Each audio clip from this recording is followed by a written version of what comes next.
PoK में घुसकर आतंकियों को तबाह करने के लिए सर्जिकल स्ट्राइक किया था भारतीय सेना ने। फैसला लिया था प्रधानमंत्री नरेंद्र मोदी ने। चोट लगी नवाज शरीफ को, दर्द हुआ दाऊद इब्राहिम को, लेकिन करा रहा है पाकिस्तान का पूर्व क्रिकेटर जावेद मियांदाद। पीएम मोदी का नाम लेकर जावेद मियांदाद ने पाकिस्तानी टीवी चैनल शमा टीवी पर इतनी भद्दी भद्दी बातें कही हैं कि बिना बीप के तो हम आपको वो बातें सुनवा भी नहीं सकते। पहले तो आग लगी हुई है चाइना कॉरिडोर का जो है। इस वक्त इंडिया की आवाम को मैं मैसेज देना चाहता हूं कि देखें, आप अपने इस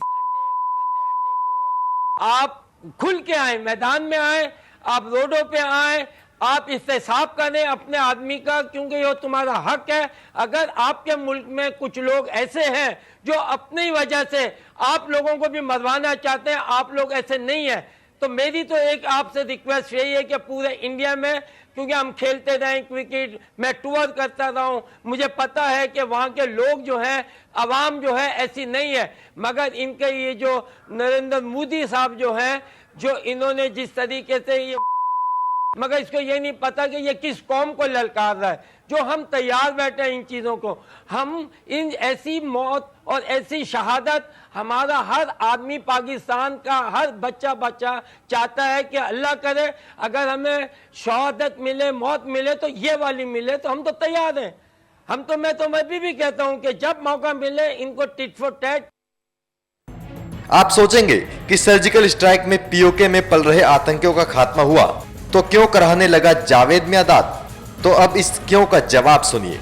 जावेद मियांदाद समधी है उस आतंकवादी का जो पाकिस्तान के संरक्षण में पल रहा है और जो भारत का दुश्मन नंबर 1 है, दाऊद इब्राहिम। दाऊद की बेटी मारूफ जावेद मियांदाद की बहू है। मियांदाद का बेटा जुनैद दाऊद का दामाद है और मियांदाद मोदी के नाम से इसलिए घबराया हुआ है क्योंकि उसे मालूम है कि उसके समधी दाऊद का भी एक दिन वही हश्र होना है जो पीओके में पाकिस्तान के पाले गए आतंकियों का हुआ है। हालांकि जावेद मियांदाद दुनिया के टॉप क्रिकेटर्स में से रहा है और इंडिया में भी उसने क्रिकेट खेला है और वो उछलता है उसे एक छक्के पर जो उसने तुक्के से शारजहां में लगाया था।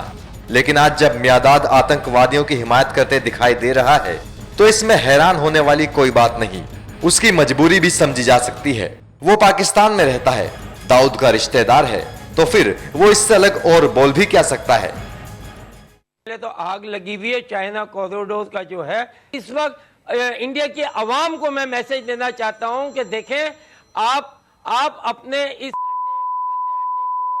आप खुल के आए, मैदान में आए, आप रोडों पे आए, आप इस्तेसाब करें अपने आदमी का, क्योंकि ये तुम्हारा हक है। अगर आपके मुल्क में कुछ लोग ऐसे हैं जो अपनी वजह से आप लोगों को भी मरवाना चाहते हैं, आप लोग ऐसे नहीं है, तो मेरी तो एक आपसे रिक्वेस्ट यही है कि पूरे इंडिया में, क्योंकि हम खेलते रहे क्रिकेट, मैं टूर करता रहा हूं, मुझे पता है कि वहां के लोग जो हैं, आवाम जो है ऐसी नहीं है, मगर इनके ये जो नरेंद्र मोदी साहब जो हैं, जो इन्होंने जिस तरीके से ये, मगर इसको ये नहीं पता कि ये किस कौम को ललकार रहा है। जो हम तैयार बैठे हैं इन चीजों को, हम इन ऐसी मौत और ऐसी शहादत, हमारा हर आदमी, पाकिस्तान का हर बच्चा चाहता है कि अल्लाह करे अगर हमें शहादत मिले, मौत मिले, तो ये वाली मिले, तो हम तो तैयार हैं।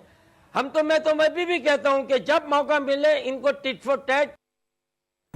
शब्द तो मियांदाद के हैं, लेकिन हो सकता है कि उसके पीछे का डर दाऊद इब्राहिम का हो। 28 और 29 सितंबर की रात के बाद से हो सकता है दाऊद इब्राहिम को भी सर्जिकल स्ट्राइक के सपने आ रहे हों, क्योंकि दाऊद के मुकद्दर में भी उसका अंत कुछ ऐसा ही लिखा है और उसका मुकद्दर लिखेंगे मोदी। 2014 में जब मोदी पीएम भी नहीं बने थे तब उनसे एक इंटरव्यू में दाऊद को लेकर एक सवाल पूछा गया था। तब मोदी ने नहीं बताया था कि दाऊद को कैसे पकड़ेंगे, लेकिन भारत जानता है कि दाऊद पाकिस्तान में रह रहा है। पाकिस्तान को यह बताने की जरूरत नहीं थी, लेकिन भारत ने फिर भी पाकिस्तान को दाऊद से जुड़े सारे सबूत दिए थे जिन्हें पाकिस्तान ने उम्मीदों के मुताबिक नकार भी दिया था। मगर देशवासियों को यकीन है कि मोदी पीएम है तो एक दिन दाऊद को लेकर भी वैसी ही खबर आएगी जैसे कि सर्जिकल स्ट्राइक की खबर आई थी, और तब पाकिस्तान में रह रहे जावेद मियांदाद जैसे लोग भौंकना बंद अपने आप ही कर देंगे। एनएमएफ न्यूज की रिपोर्ट।